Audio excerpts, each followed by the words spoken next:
Hello guys, welcome to our YouTube channel Supportive.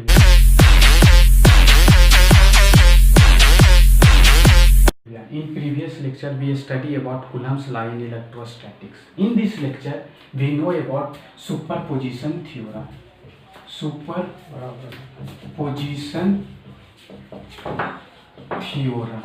Superposition theorem. तो हम Coulomb's law में पढ़े थे कि अगर दो चार्ज पार्टिकल Q1 और Q2 है तो Q1 Q2 पर कितना फोर्स लगाएगा और Q2 Q1 पर कितना फोर्स लगाएगा, ये कूलम्ब्स लॉ में हम पढ़ चुके थे।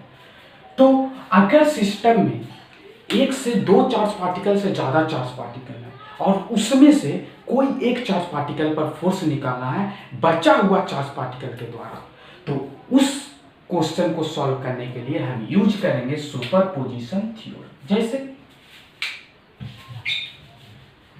सिस्टम में चार्ज है Q1 है, Q2 है, Q3 है, Q4 है, बहुत ज्यादा चार्ज पार्टिकल है, एक से ज्यादा चार्ज पार्टिकल है और हमको निकालना है Q4 पर चार्ज, रेस्ट चार्ज पार्टिकल के द्वारा Q4 पर कितना चार्ज लगेगा। तो सिस्टम में दो चार्ज पार्टिकल से ज्यादा चार्ज पार्टिकल है, उसमें से एक चार्ज पार्टिकल पर फोर्स निकालना है बचा हुआ चार्ज पार्टिकल के द्वारा कितना लगेगा। तो इस क्वेश्चन को बनाने के लिए कौन सा थ्योरम यूज करेंगे, सुपरपोजिशन थ्योरम। तो इस थ्योरम के अनुसार Q4 थोड़ा सा नीचे, इस थ्योरम के अनुसार ये इस पर फोर्स इधर लगाएगा, ये इस पर फोर्स इधर लगाएगा और ये इस पर फोर्स इधर लगाएगा। ये Q2 Q4 पर फोर्स F2 लगाएगा, माने F3 लगाएगा, ये F1 लगाएगा। तो सुपरपोजिशन थ्योरम कहता है कि जो नेट फोर्स होगा कोई चार्ज पार्टिकल पर, वो इंडिविजुअल चार्ज पार्टिकल के फोर्स के वेक्टर सम के बराबर होगा। मतलब इसको पर जो रिजल्टेंट फोर्स होगा वो F1 vector plus F2 vector plus F3 vector के बराबर होगा। और चार्ज पार्टिकल है तो और अगर और चार्ज पार्टिकल है तो और फोर्स लगा देंगे, उसके द्वारा जितना फोर्स लगे वो भी ऐड कर देंगे।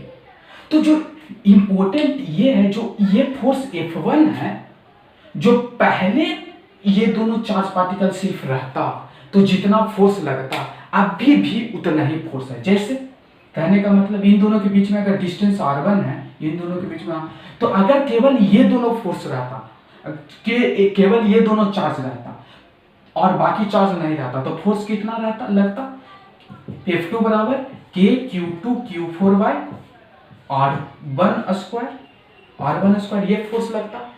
अब ये सब फोर्स चार्ज पार्टिकल आने के कारण इसके जो ये इस पे फोर्स लगा रहा है उस पे कोई इफेक्ट नहीं पड़ेगा, यही सुपरपोजिशन थ्योरम कहता है।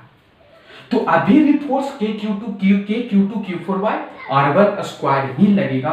ये Q1 Q3 के प्रेजेंस से ये फोर्स, ये चार्ज पार्टिकल जो इस पे फोर्स लगाएगा या ये चार्ज पार्टिकल इस पे फोर्स लगाएगा, इन दोनों को प्रेजेंस के कारण कोई इफेक्ट नहीं पड़ेगा।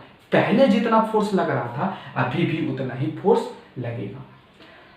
आप कोई कुछ क्वेश्चन करेंगे सुपरपोजिशन थ्योरम के बेस पर, तब समझ में आएगा। जैसे कौन सा क्वेश्चन, जैसे एक क्वेश्चन करेंगे, जैसे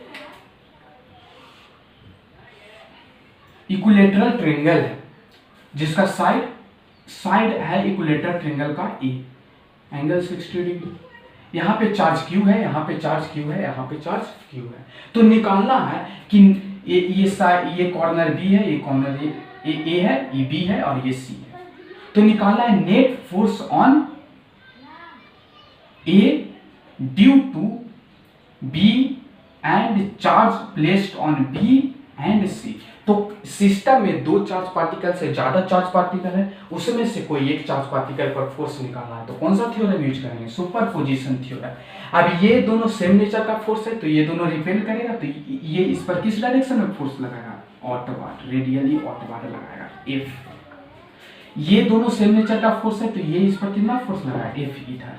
अब इन दोनों के बीच में एंगल 60 डिग्री है। अब इसको बनाने का दो तरीका है, एक वेक्टर सम से बना दे और एक इन दोनों का डायरेक्ट रिजल्टेंट निकालना, दोनों तरीका से करेंगे। जैसे और F का वैल्यू क्या हो जाएगा, K Q square by A square.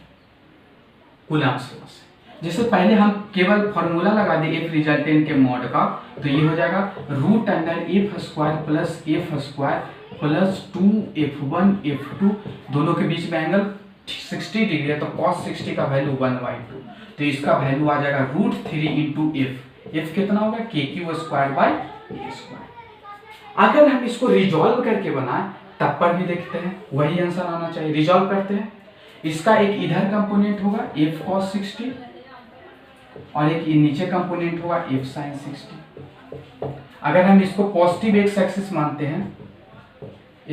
मानते हैं और इसको पॉजिटिव बाई एक्सिस मानते हैं तो इसका रिजल्टेंट कितना होगा, एफ रिजल्टेंट वेक्टरली ऐड कर देंगे F plus F cos 60 into minus I cap plus F sin 60 degree into minus J cap, कितना आ गया f plus F by two 3f/2 into minus I cap plus f into root 3/2 into minus J cap. इसका magnitude निकालने के लिए root under इसके coefficient का square plus इसके कोएफिशिएंट का स्क्वायर, कितना हो जाएगा 9f square by 4 plus 3f square by 4, कितना 12f square by 4, 12f square by 4, तो कितना आ जाएगा 2 root 3f by 2, root 3 into K Q square by A square. तो अब अगला क्वेश्चन करेंगे, अगला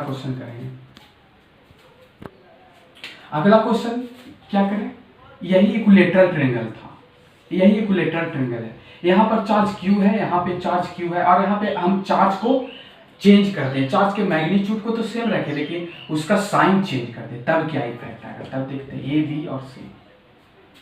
ये इस पर फोर्स किस डायरेक्शन में लगाएगा, सेम नेचर का फोर्स है, ये अपोजिट नेचर का फोर्स है तो अट्रैक्ट करेगा, तो ये फोर्स इतना ही लगेगा, मैग्नीट्यूड तो सेम ही होगा K Q square by A square, क्योंकि चार्ज का मैग्नीट्यूड सेम है और दोनों के बीच में डिस्टेंस सेम है तो फोर्स का मैग्नीट्यूड भी सेम होगा।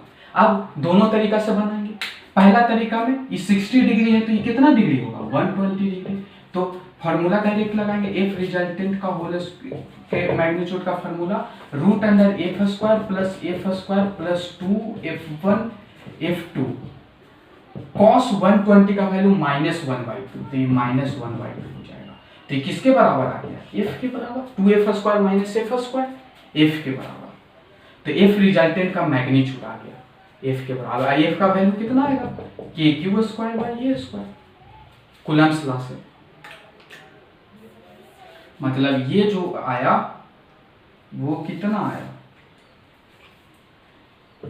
K Q square by A square.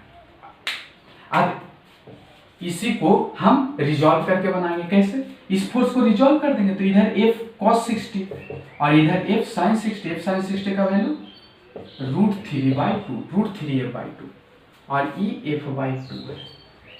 अब इसको कितना होगा resultant force plus f/2 minus f, कितना -f/2 आई कैप और root 3f/2 J cap, root 3f/2 J cap.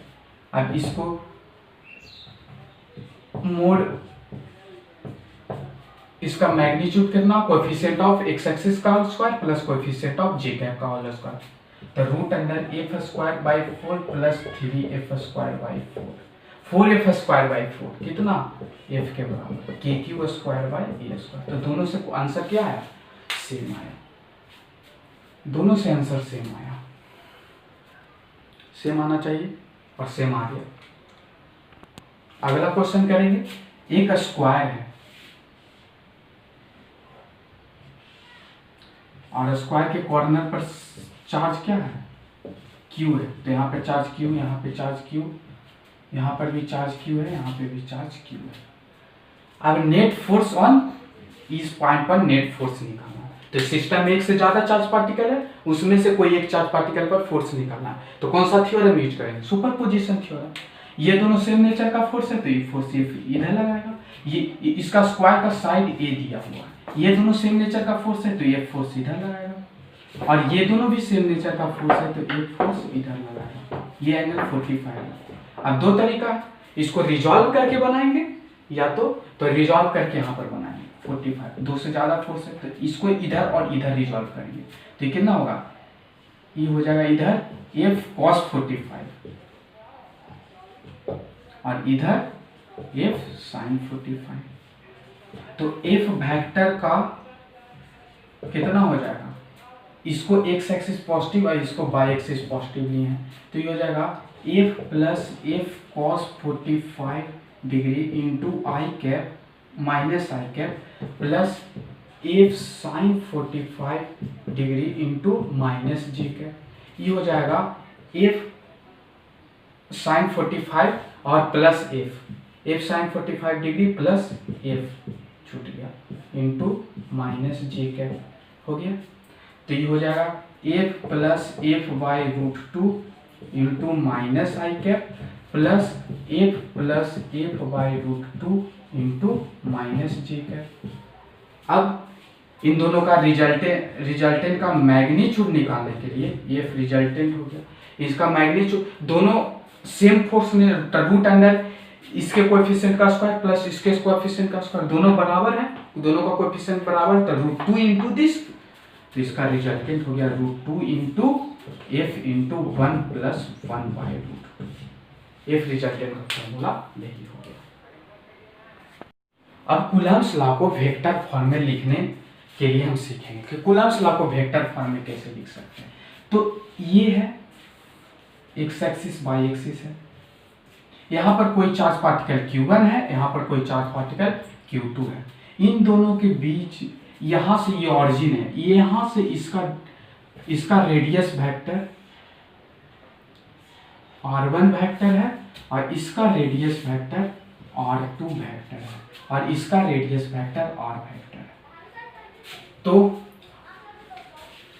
Triangle law के अनुसार जो r वेक्टर होगा वो r2 vector minus r1 vector होगा। ठीक, तो हम वेक्टर में पढ़ चुके हैं, वेक्टर में क्या पढ़ चुके हैं कि कोई भी फोर्स को जिसका मैग्नीट्यूड पता है और उसको डायरेक्शन देना है, तो क्या करेंगे, उस फोर्स के मैग्नीट्यूड को उसके यूनिट वेक्टर से मल्टीप्लाई कर देंगे, जिस वेक्टर के लॉन्ग लग रहा है उसके यूनिट वेक्टर से मल्टीप्लाई करते हैं। तो यूनिट वेक्टर क्या होता है, आर वेक्टर इक्वल टू जो आर कैप होता था, यूनिट वेक्टर को कैसे कैप से डिनोट करते हैं, R cap equal to modulus of R vector upon modulus of R vector. तो इसका मैग्नीट्यूड इन दोनों के बीच में जो फोर्स लगेगा, कूलम्बिक फोर्स लगेगा, वो कितना लगेगा, एफ का मैग्नीट्यूड क्या होगा, एफ वेक्टर का magnitude K Q square by R vector का होल स्क्वायर, तो आर वेक्टर कितना है, modulus of r2 vector minus r1 vector का होल स्क्वायर। अब इस फोर्स का मैग्नीट्यूड पता है और इसको डायरेक्शन देने की बात करें, क्योंकि वेक्टर में वेक्टर का क्या होता है, magnitude as well as direction होता है, तो इसको डायरेक्शन देने के लिए इसके लॉन्ग यूनिट वेक्टर से मल्टीप्लाई कर, जिसके लॉन्ग फोर्स लग रहा है उसी के लॉन्ग यूनिट वेक्टर से मल्टीप्लाई करेंगे। तो इस लॉन्ग किस वेक्टर के लॉन्ग फोर्स लग रहा है, इस r2 vector minus r1 vector के लॉन्ग फोर्स लग रहा है, तो इसी का यूनिट वेक्टर से मल्टीप्लाई करेंगे, तो इसका यूनिट वेक्टर क्या होगा, तो इसको हम वेक्टर फॉर्म में कैसे लिखेंगे, K Q square by r2 vector minus r1 vector का होल स्क्वायर इंटू इसका ये vector r2 vector minus r1 vector upon modulus of r2 vector minus r1 vector, तो कितना हो जाएगा, K Q square by modulus of r1 vector minus r2 vector का whole square into r2 vector minus r1 vector. तो ये जो force है जिसका मैग्नीट्यूड के पर पता था, इसको से डायरेक्शन दे दिए, और डायरेक्शन देने के लिए हम इसके लॉन्ग जिसके लॉन्ग फोर्स लग रहा था उसके यूनिट वेक्टर से मल्टीप्लाई कर दिए, तो ये जो फोर्स है वो किस में कन्वर्ट हो गया, वेक्टर फॉर्म में कन्वर्ट हो गया। तो ये फोर्स वेक्टर फॉर्म में कन्वर्ट हो गया। यहाँ पे r2 vector minus r1 vector था, वो यहाँ पे गलती होगी, यहाँ पर R2 vector minus R1 vector, यहाँ पे क्या R2, और इन दोनों में गुना करेंगे तो यहाँ पे R2 vector minus R1 vector का होल क्यूब होगा। ये गलत हो गया था, उसी से रिजल्ट गलत आ रहा था, यही होगा, ये रिजल्ट है फाइनल रिजल्ट। जैसे ये वो कोई भी चार्ज है Q1 जिसका मैग्नीट्यूड 10 माइक्रोकूलम है, और इस पर इसका रेडियस वेक्टर है 2, 3, 4, और एक Q2 चार्ज है जिसका भी मैग्नीट्यूड 20 माइक्रोकूलम है, इसका कितना है 3, 4, 5। अब निकालना है Q1 Q2 पर कितना फोर्स लगा, तो Q1 Q2 पर किस डायरेक्शन में फोर्स है, इसका रेडियस वेक्टर इधर होगा, तो ये इस पर फोर्स इधर लगाएगा। अब तो इसका मैग्नीट्यूड कितना होगा, इसको वेक्टर फॉर्म में लिखना है कि कितना इसको फोर्स लगाएगा, उसको वेक्टर फॉर्म में लिखना है। तो कैसे लिखेंगे, तो F बराबर मैग्नीट्यूड निकालेंगे k का वैल्यू 9 × 10⁻⁹, Q1 1 माइक्रोकूलम है 10⁻⁻6 कूलम, तो 10 × 10⁻⁻6 × 20 × 10⁻⁻6, और दोनों के बीच में डिस्टेंस 10 मीटर का है, 10 सेंटीमीटर का है, 10 सेंटीमीटर का है। तो k Q1 Q2 by R square मतलब 10/100 का होल स्क्वायर। ये तो इसका मैग्नीट्यूड, इसको सॉल्व करेंगे तो कितना आएगा 9, 10, 9 दूनी 18 इंटू 10, 1, 2, 11, 11 में से 12 गया 10⁻⁻1 इंटू 100, तो 10⁻1 तो 180 न्यूटन आ गया। अब इसको डायरेक्शन देना है, तो इसके अलोंग जिसके अलोंग फोर्स लग रहा है उसके अलोंग यूनिट वेक्टर से मल्टीप्लाई कर देंगे, तो इसका final vector minus initial vector, तो इसका आर वेक्टर क्या होगा, आर वेक्टर होगा 3i cap minus 2i cap, i cap 4j cap plus minus 3i cap, तो ये हो जाएगा plus j cap 5i cap 5k cap minus 4k cap, तो k कैप। आर वेक्टर ये हो जाएगा, तो आर कैप कितना होगा i cap plus j cap plus k cap by √3, तो इसके लॉन्ग यूनिट वेक्टर से मल्टीप्लाई कर देंगे, तो f वेक्टर क्या हो जाएगा 180 into i cap plus j cap plus k cap upon √3, यही हो जाएगा आंसर। तो फोर्स को वेक्टर, अब इसको पर क्वेश्चन करेंगे, फोर्स को वेक्टर फॉर्म में कन्वर्ट करना। अगला क्वेश्चन करेंगे, ये वो क्यूब है,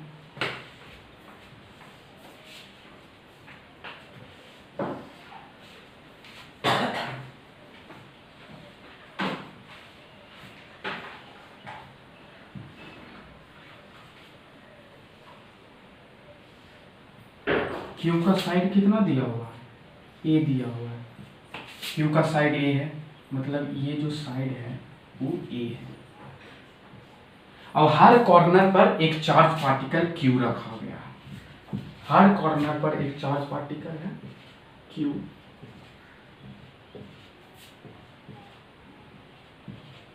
ठीक, तो हमको फोर्स, हर कॉर्नर का नाम है C D E F G H, हर कॉर्नर का नाम है, तो हमको निकालना है, यहाँ पे चार्ज क्यू, सब जगह क्यू चार्ज है, हमको निकालना है कि ए पर नेट फोर्स कितना लगेगा अदर चार्ज पार्टिकल के द्वारा।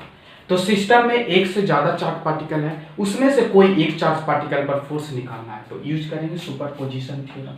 सुपरपोजिशन थ्योरम यूज करने के लिए हमको सारे फोर्स को किसके में कन्वर्ट करना पड़ेगा, वेक्टर फॉर्म में कन्वर्ट करना पड़ेगा, क्योंकि दो फोर्स के बीच में एंगल निकालना है यहाँ पर बहुत ज्यादा डिफिकल्ट है। यहाँ दो फोर्स से बहुत ज्यादा फोर्स, दो फोर्स से ज्यादा फोर्स है, तो एंगल वाला मेथड से तो नहीं कर सकते, तो सारे फोर्स को वेक्टर फॉर्म में कन्वर्ट करना पड़ेगा, और उसके बाद वेक्टर फॉर्म में ही ऐड कर देना पड़ेगा, तब आपको रिजल्टेंट फोर्स निकल जाएगा। तो वेक्टर फॉर्म में कन्वर्ट करने के लिए कैसे करेंगे, फोर्स का तो मैग्नीट्यूड पता है, डिस्टेंस पता है, चार्ज का मैग्नीट्यूड पता है, तो कूलम्ब्स लॉ से फोर्स का मैग्नीट्यूड होगा। तो वेक्टर में हम पढ़े थे, अगर किसी फोर्स का मैग्नीट्यूड पता हो और उसको डायरेक्शन देना हो, तो जिस रेडियस के लॉन्ग या जिस रेडियस के लॉन्ग या जिस वेक्टर के लॉन्ग वह फोर्स लग रहा है, उस वेक्टर के लॉन्ग उसकी यूनिट वेक्टर से मल्टीप्लाई कर देंगे। अब रेडियस वेक्टर पता हो जाएगा तो unit vector R vector upon modulus of R vector से तो निकल ही जाएगा। रेडियस वेक्टर पता करने के लिए हमको उसका सारा पॉइंट का कोऑर्डिनेट पता हो जाएगा, तो रेडियस वेक्टर निकल जाएगा। वेक्टर चैप्टर में हम पढ़ चुके हैं कि अगर 2 पॉइंट पता है तो उसका रेडियस वेक्टर क्या होगा, तो 2 पॉइंट का कोऑर्डिनेट, तो उसके लिए हम ऑरिजिन मानेंगे। तो इसको हम ऑरिजिन मान लेते हैं, इसको हम एक्स एक्सिस, इसको हम वाई एक्सिस और इसको हम जेड एक्सिस। तो ये पॉइंट किसके लॉन्ग है, जेड एक्सिस के लॉन्ग है, तो इस पॉइंट का कोऑर्डिनेट 0,0, ये होगा। ये पॉइंट एक्स एक्सिस के लॉन्ग है तो इस पॉइंट का कोऑर्डिनेट ये 0, 0 होगा। और ये पॉइंट बाई एक्सिस के लॉन्ग है तो इस पॉइंट का कोऑर्डिनेट 0, बाई एक्सिस के लॉन्ग है तो 0, a, 0। ठीक है, 0, और कोई पॉइंट है x।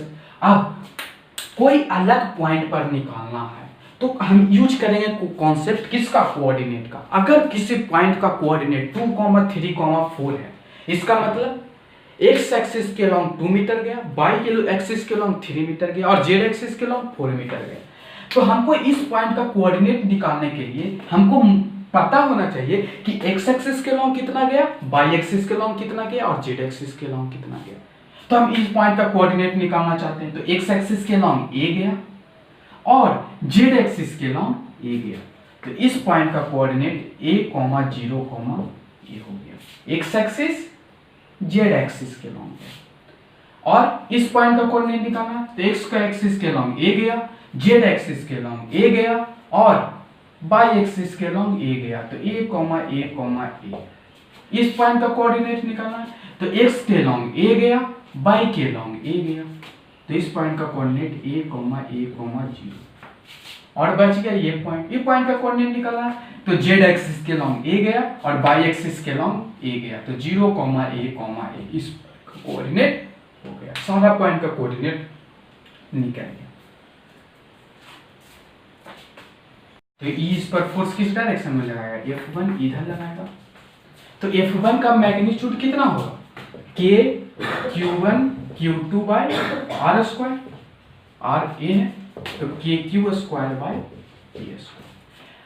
इसका तो मैग्नीट्यूड हुआ। अब इसको डायरेक्शन देने के लिए जो फोर्स जिस वेक्टर के लॉन्ग लग रहा है उसके यूनिट वेक्टर से हम मल्टीप्लाई कर देंगे, तो इसके यूनिट वेक्टर से मल्टीप्लाई कर देंगे।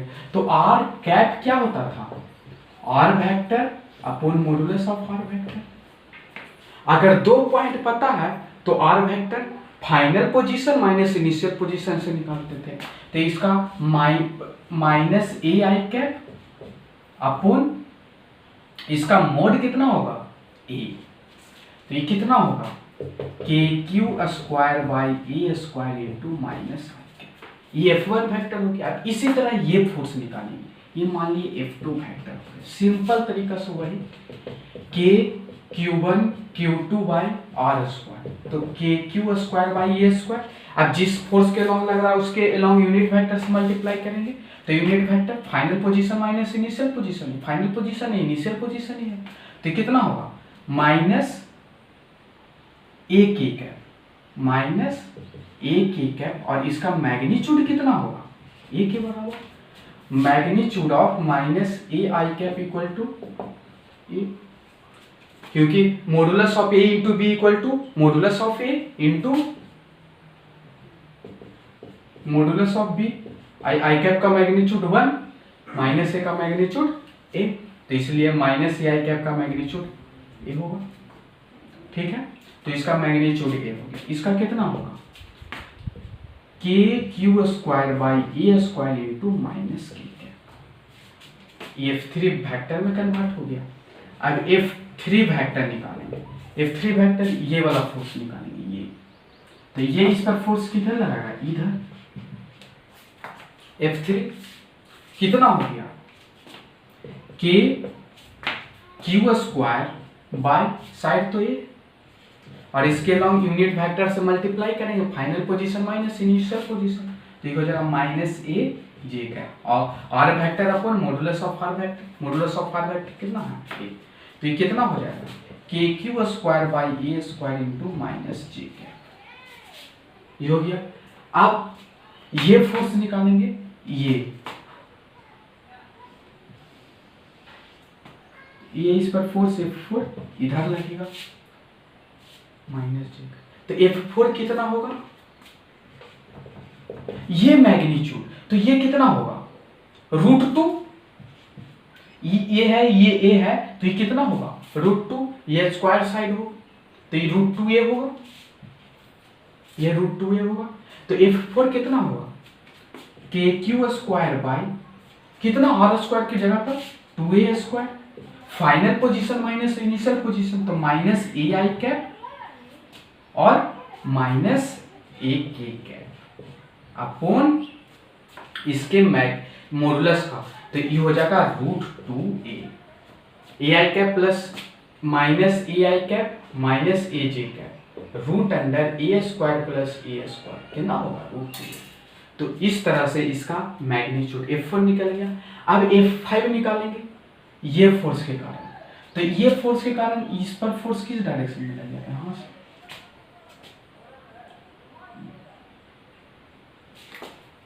ऐसे,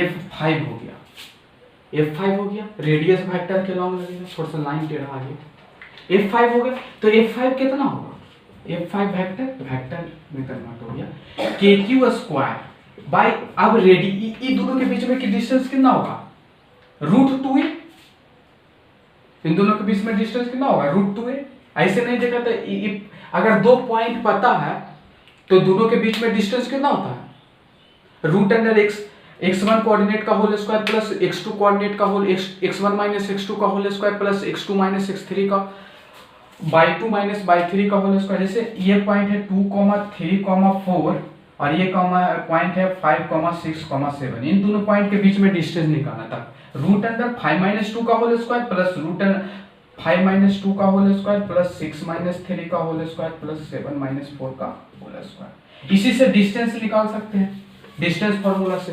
तो यहाँ पर भी दो पॉइंट पता है, तो दोनों पॉइंट के बीच में डिस्टेंस उसी मेथड से हम निकाल रहे हैं। ये a माइनस 0 का whole square plus a minus 0 का होल स्क्वायर प्लस 0 माइनस 0 का होल स्क्वायर से √2a, तो कितना होगा K Q square by √2a का होल स्क्वायर मतलब 2a स्क्वायर into final position minus initial position. Final position क्या है 0 minus A I cap minus A J cap, तो ये कितना हो गया F5 vector K Q square by 2a square into minus A I cap minus A J cap upon इसके R vector upon modulus of R vector से multiply नहीं किया, कितना मॉडुलस ऑफ आर आएगा √2a, तो ये 5 निकल गया। अब F6 निकालेंगे, F6 क्या होगा, अब ये पॉइंट वाला बच गया, ये पॉइंट इस पर फोर्स किस डायरेक्शन में जाएगा, इस डायरेक्शन में F6। अब F6 हर तरह जैसे सब निकाल रहे हैं तो उसे निकालेंगे। F6 कितना होगा, F6 vector K Q square by distance कितना हो गया, ये भी डिस्टेंस √2a होगा 2a square into R vector कितना minus A J cap minus A K cap upon इसका मोड कितना होगा √2a। अब F7 वेक्टर निकालो, कौन बच गया, ये बच गया, ये तो ये इसके ऊपर फोर्स कितना लगा, इधर कितना F7। हमेशा फोर्स जो कूलम्बिक फोर्स होता है वो हमेशा रेडियस के लॉन्ग लगता है, या तो रेडियस के इधर लगेगा या तो उसके तरफ लगेगा। दूर कब लगेगा, जब सेम नेचर का फोर्स होगा, और इसके तरफ कब लगेगा, इधर कब लगेगा, जब अपोजिट नेचर का फोर्स होगा। यहाँ पर सेम नेचर का फोर्स है, दोनों रिपेल करेगा, और अपोजिट नेचर का फोर्स लगेगा तो अट्रैक्ट करेगा, मतलब इधर फोर्स। F7 वेक्टर कितना होगा, इसका मैग्नीट्यूड कितना होगा के क्यू स्क्वायर बाय ए है तो 3a स्क्वायर √3a, ये डिस्टेंस होगा √3a, तो ये हो जाएगा 3a² into minus A I cap minus A J cap minus A K cap upon √3a।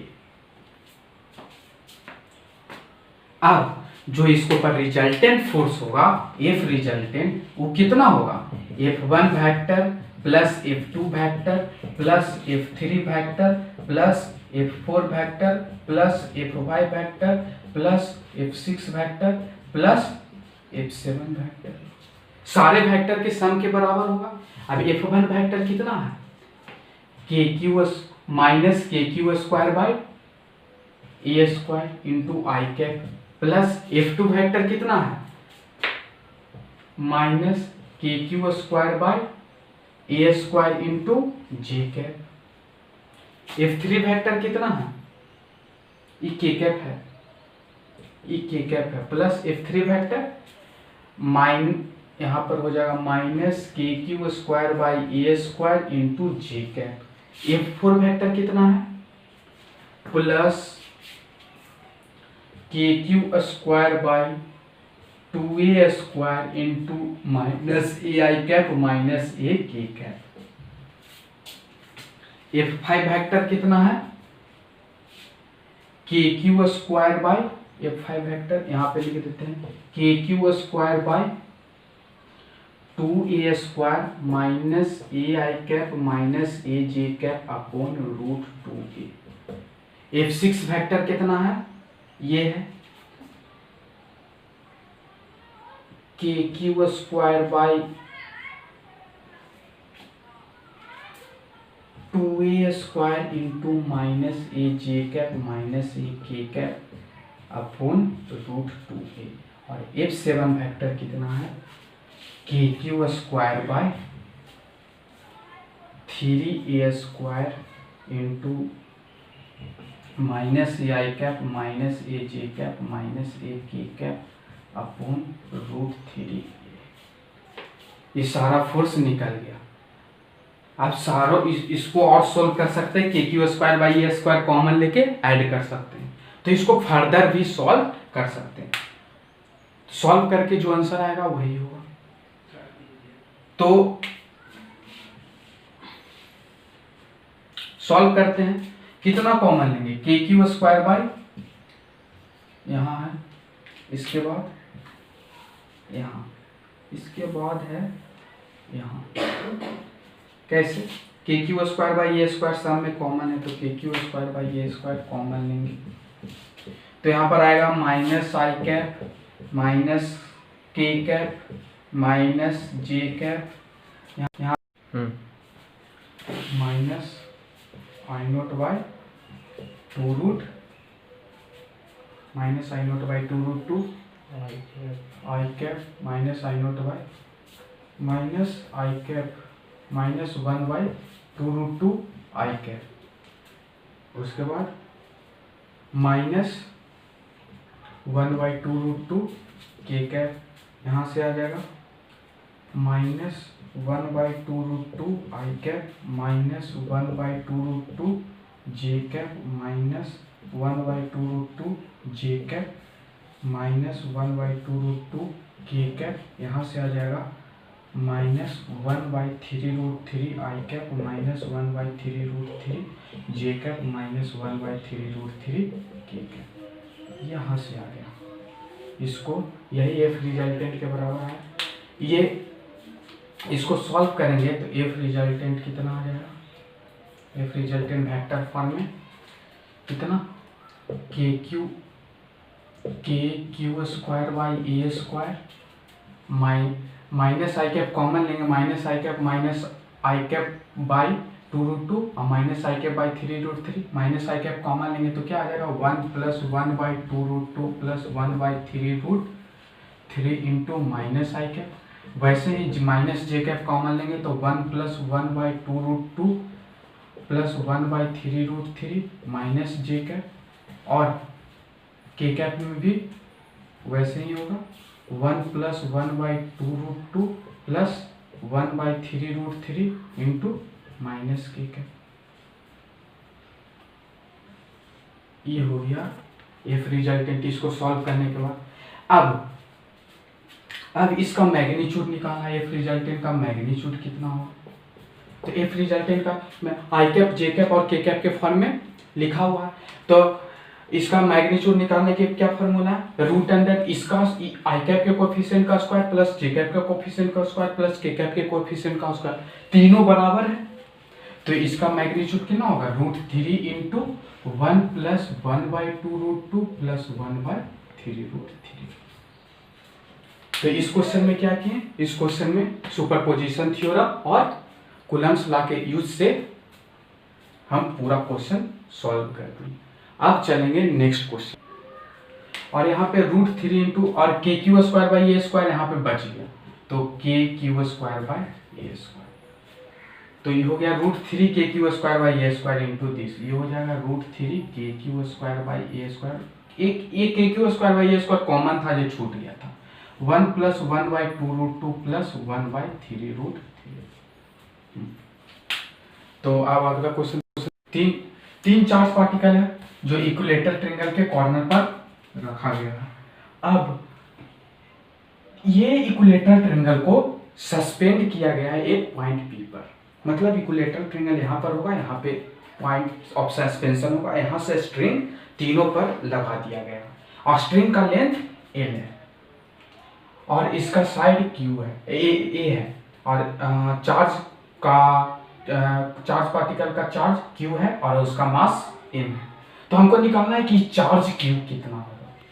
तो हम यूज करेंगे कौन सा, इसका इक्विलिब्रियम पोजीशन का यूज करेंगे कि मिस्टर सिस्टम इक्विलिब्रियम, मतलब हर एक पार्टिकल इक्विलिब्रियम में होगा। तो किसी चीज का एफबीडी बनाएंगे, इसका एफबीडी बनाएंगे, इस पे फोर्स इस डायरेक्शन में लग रहा है और ये इस पर फोर्स एफ इस डायरेक्शन में लग रहा है। इक्विलेटरल ट्रायंगल है तो ये एंगल 60 डिग्री होगा और ये फोर्स एफ होगा और ये भी एफ होगा। क्यों, के Q 1 Q2 by are square, तो ये भी लेंथ ये है और ये भी लेंथ है इक्विलेटरल ट्रायंगल, तो ये भी फोर्स के Q square by A square और ये भी के Q square by A square. तो दोनों फोर्स का मैग्नीट्यूड सेम है, तो दोनों का जो रिजल्टेंट होगा वो इन दोनों के एंगल बाइसेक्टर पर लाई करेगा। अगर फोर्स सेम होता है तो रिजल्टेंट कहाँ लाई करता है, एंगल बाइसेक्टर पर लाई करता है। तो रिजल्टेंट के साथ कितना है, ये पूरा 60 है तो ये 30 डिग्री, ये भी 30 डिग्री, ये 30 डिग्री और ये भी 30 डिग्री होगा। अब जो ये एंगल बाइसेक्टर है, इस पॉइंट का एंगल बाइसेक्टर यहाँ पर है और इससे एंगल बाइसेक्टर तो यहाँ पर होगा। इस पॉइंट का नाम कुछ डी रख देते हैं और ये पॉइंट, अब इक्विलेटरल ट्रायंगल में जो एंगल बाइसेक्टर होता है वही मेडियन होता है, तो ये सेंट्रॉइड हुआ, जहां पर मेडियन इंटरसेक्ट करता है उसको सेंट्रॉइड करते हैं, तो यहाँ पे सेंट्रॉइड जी हुआ, यही सेंट्रॉइड हुआ। अब क्या करेंगे कि अब इसका पर रिजल्टेंट फोर्स इस लाइन के अलॉन्ग होगा और वह फोर्स कितना होगा, तो हम रिजल्टेंट वाला फॉर्मूला यूज करेंगे मैग्नीट्यूड निकालने के लिए, √एफ² प्लस 2f cos थीटा, तो दोनों के बीच में एंगल कितना है 60 डिग्री, तो cos 60 1/2, तो ये हो जाएगा कितना √3f। तो रिजल्टेंट फोर्स जो ये आया वो √3f आया, ये √3f आया। अब ये जो रिजल्टेंट फोर्स है वो दोनों फोर्स से इक्वल एंगल बना रहा है, क्यों, दोनों फोर्स बराबर है। अब इसका पर एक बीडी बनाने के लिए हम इसको सीधा करेंगे, यहां से इस पर इसको ज्वाइन करेंगे, इसको ज्वाइन किए तो इस पॉइंट को सेंट्रॉइड से ज्वाइन करेंगे तो ये कितना एंगल होगा 90 डिग्री होगा। कोई भी पॉइंट ऑफ सस्पेंशन यहाँ, ये यहाँ, तो ये दोनों ज्वाइन करेंगे तो कितना होगा, इस सरफेस से एंगल 90 डिग्री, तो ये कितना होगा 90 डिग्री होगा। अब इसको हम सीधा करके देखें, मतलब ये जो इक्विलेटरल ट्रायंगल है PGA जो इक्विलेटरल ट्रायंगल है उसको हम सीधा करेंगे, तो सीधा करेंगे तो कैसे दिखाई देगा इक्विलेटरल ट्रायंगल, इस इक्विलेटरल ट्रायंगल को सीधा कर देना तो हमको कैसे दिखाई देगा, ऐसे दिखाई देगा। और टेंशन इसमें कहाँ लग रहा है, इधर टेंशन T लग रहा है, तो टेंशन किसके लॉन्ग लग रहा है, हाइपोटेनस के लॉन्ग, तो यहाँ पर भी टेंशन हाइपोटेनस के लॉन्ग हो गया T। और फोर्स किधर लग रहा है, एंगल बाइसेक्टर पर लग रहा है, तो यहाँ पर भी फोर्स किसके पर लगेगा, ये पॉइंट से पास करेगा √3। यहाँ पर भी इस GA साइड से पास कर रहा था, तो यहाँ पर भी GA साइड से पास करेगा, GA साइड के पैरेलल GA साइड के लॉन्ग है, और ये P पॉइंट है। इस इक्विलेटरल ट्रायंगल PGA को हम सीधा करके देखें तो ऐसा आएगा। अब ये कितना है, √3f। अब चूंकि सिस्टम इक्विलिब्रियम में है तो इस, और ये एंगल हम थीटा मानते हैं, तो ये थीटा होगा। इसको यही ट्रायंगल को हम सीधा करके देखें तो ये थीटा होगा, तो ये थीटा, तो ये थीटा, इधर t है, इक्विलिब्रियम पोजीशन के कंडीशन को सेटिस्फाई करने के बाद इधर t है, तो इधर t cos थीटा और इधर t sin थीटा। इसका मास m है तो नीचे इसका वेट कितना, यहाँ पर चार्ज क्यों है, मास m है तो इसका वेट mg नीचे लगेगा। इक्विलिब्रियम पोजीशन में है तो t cos theta equal to mg और t sin theta equal to √3f। तो इससे क्या आएगा, इन दोनों को डिवाइड करने के बाद tan theta equal to √3f by mg। अब tan थीटा का वैल्यू कहाँ से आएगा, यहाँ tan थीटा क्या होगा, p बाई b। अब ये लेंथ कैसे निकलेंगे, ये सेंट्रॉइड पड़ता है कि मीडियन को 2:1 में डिवाइड करता है, तो ये लेंथ कितना होगा, 2 AG कितना होगा, AG इक्वल टू 2/3 AD। अब AD का लेंथ कितना होगा, ये A है और ये मिड पॉइंट है, तो ये A/2 होगा, तो ये कितना होगा, √3a/2, तो ये कितना होगा 2/3 इंटू √3a/2, 2 से 2 काटा, a/√3, AG आ गया a/√3, और ये कितना आ जाएगा, PG आ जाएगा √L², पाइथागोरस थ्योरम यूज करके L² माइनस a²/3। अब क्वेश्चन में दिया हुआ है L बहुत बड़ा है A से, मतलब L² बहुत बड़ा होगा a² माइनस 3 से, तो इसको नेग्लेक्ट कर सकते हैं, तो इसका वैल्यू किसके बराबर आएगा, A के बराबर, L के बराबर। अब आगे tan थीटा का वैल्यू निकालेंगे।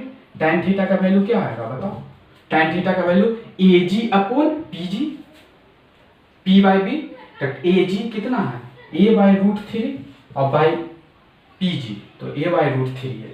अब tan थीटा का वैल्यू यहां से रख देंगे, इसको इक्वेशन फर्स्ट में tan थीटा का वैल्यू रख देंगे, तो ये कितना होगा, a/√3L इक्वल टू √3f/mg।